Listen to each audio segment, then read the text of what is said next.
A young girl's family found her with no heartbeat for 30 minutes after she fell into a pond.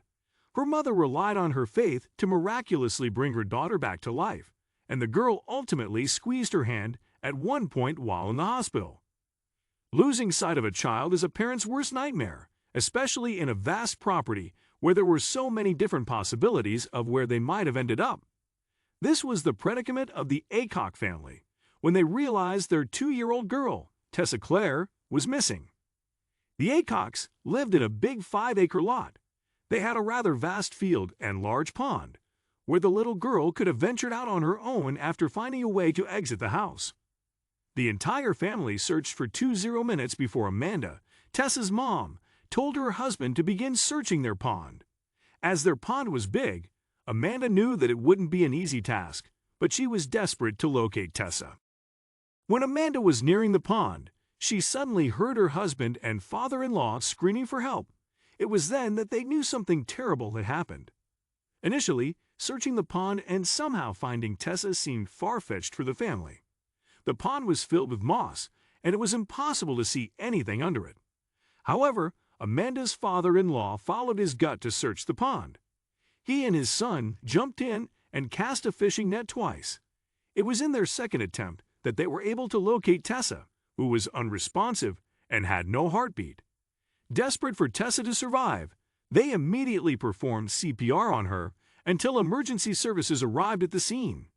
She had no signs of life until she was taken to an ambulance, where her heart miraculously began to beat again.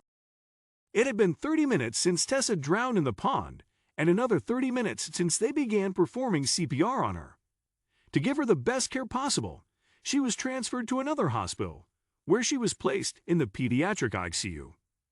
Upon being admitted, Tessa's family was given a harsh reality of their choices.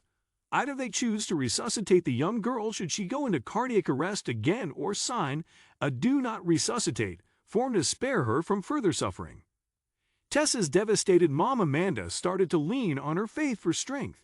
She couldn't believe what was happening to her 2-year-old, but kept reminding herself that God had a reason for everything.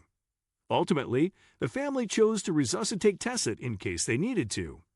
Although the young girl remained alive, her health complications started to worsen, and Amanda had nowhere else to turn but God.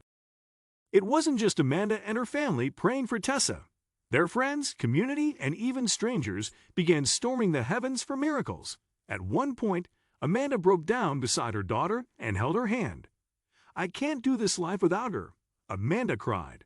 "I need her, Father. I am begging you. I am begging you." She continued to pray. At that moment, God answered her prayers. As she held onto her daughter's hand, she gripped back, and that was all the courage the mom needed to go on. In the following days, Tessa began to show signs of recovery. However, despite her progress, doctors warned her family that she wouldn't be the same. The brain injury she sustained was so severe that it would alter the way she moved, talked, and even remembered people. They were told Tessa wouldn't recognize them. Despite the bad news, Amanda was faithful that God would heal her daughter. While they have a long way to go, the hopeful mom believes that prayers will get them through, along with the many messages and donations of support they've been getting from everybody. Amanda and the rest of her family have learned a lot from the whole ordeal. However, if there's one thing to cap it all off, she says it's this: God is faithful and in control.